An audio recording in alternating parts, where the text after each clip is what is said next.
அண்மை செய்தியை பார்த்துக் கொண்டிருக்கிறோம். சென்னை புழலில் ஒரே குடும்பத்தைச் சேர்ந்த 3 பேர் விஷம் அருந்தி தற்கொலை என கூறப்பட்ட விவகாரத்தில் திடுக்கிடும் திருப்பம் வெளியாகி இருக்கிறது.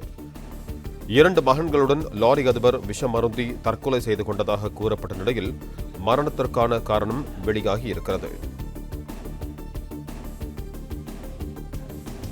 இது தொடர்பான கூடுதல் விவரங்களோடு இணைகிறார் எமது செய்தியாளர் கதிரவன். வணக்கம் கதிரவன், உங்களிடம் இருக்கும் தகவல்களை சொல்லுங்க. சென்னை புழல் கதிர்வேடு அடுத்த ரங்காவணி பகுதியில் வசித்து வருபவர் செல்வராஜ். இவர் லாரி டிரான்ஸ்போர்ட் வைத்து நடத்தி வருகிறார். செல்வராஜ் மற்றும் அவரது மகன்கள் சுமன்ராஜ் மற்றும் கோகுல்ராஜ் ஆகியோர் வேலம்மாள் மெட்ரிக் பள்ளியில் படித்து வருகிறார்கள்.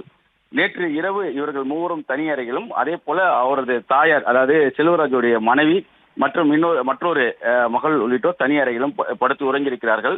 இன்று காலையில் தூங்கி, அதாவது நீண்ட நேரமாக அறை திறக்காததுனால உள்ளே அந்த மனைவி அந்த அறையை திறக்க முயன்ற போது யாருமே ஏந்திருக்கிறதுனால அறையை உடைத்து உள்ளே சென்று பார்த்தபோது 3 பேர் இந்த நிலையில சடலமாக மீட்கப்பட்டிருக்கிறார்கள். உடனடியாக காவல்துறைக்கு தகவலானது தெரிவிக்கப்பட்டிருக்கிறது.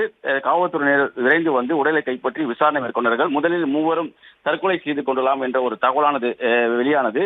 இந்த நிலையில் தான் போலீசார் நடத்திய விசாரணையில நேற்று இரவு மின்சாரம் துண்டிக்கப்பட்டதால் ஜெனரேட்டரை பயன்படுத்தியதும் அதன் புகை அந்த அறையில் நுழைந்து மூவரும் உயிரிழந்திருப்பதாகவும் போலீசார் தரப்புல தகவலானது தெரிவிக்கப்பட்டிருக்கிறது. இருந்த போதிலும் பிரேத பரிசோதனைக்கு பிறகாக முழு விவரங்களும் தெரிய வரும் என்றும் உயிரிழப்புக்கான காரணம் தெரிய வரும் என்றும் போலீசார் தெரிவித்திருக்கிறார்கள். கொளத்தூர் துணை ஆணையர் தலைமையிலான போலீசார் சம்பவ இடத்துல தற்போது விசாரணைகளை மேற்கொண்டு வருகிறார்கள். இந்த ஜெனரேட்டர் புகையின் காரணமாக இந்த உயிரிழப்பு நடந்திருக்கலாம் என்றும் போலீசார் தரப்புல தெரிவிக்கப்பட்ட மற்றவர்களிடம், அதாவது அவருடைய மனைவி மற்றும் மகள்களிடம் விசாரணை நடத்தி வருகிறார்கள்.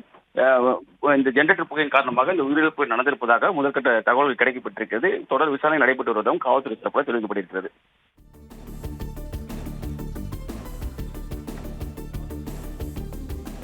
பிளே ஸ்டோர் மற்றும் ஆப் ஸ்டோரில் இருந்து பாலிமர் செயலியை QR கோடு மூலம் பதிவிறக்கம் செய்யுங்கள். செய்திகளை உடனுக்குடன் பெறுங்கள்.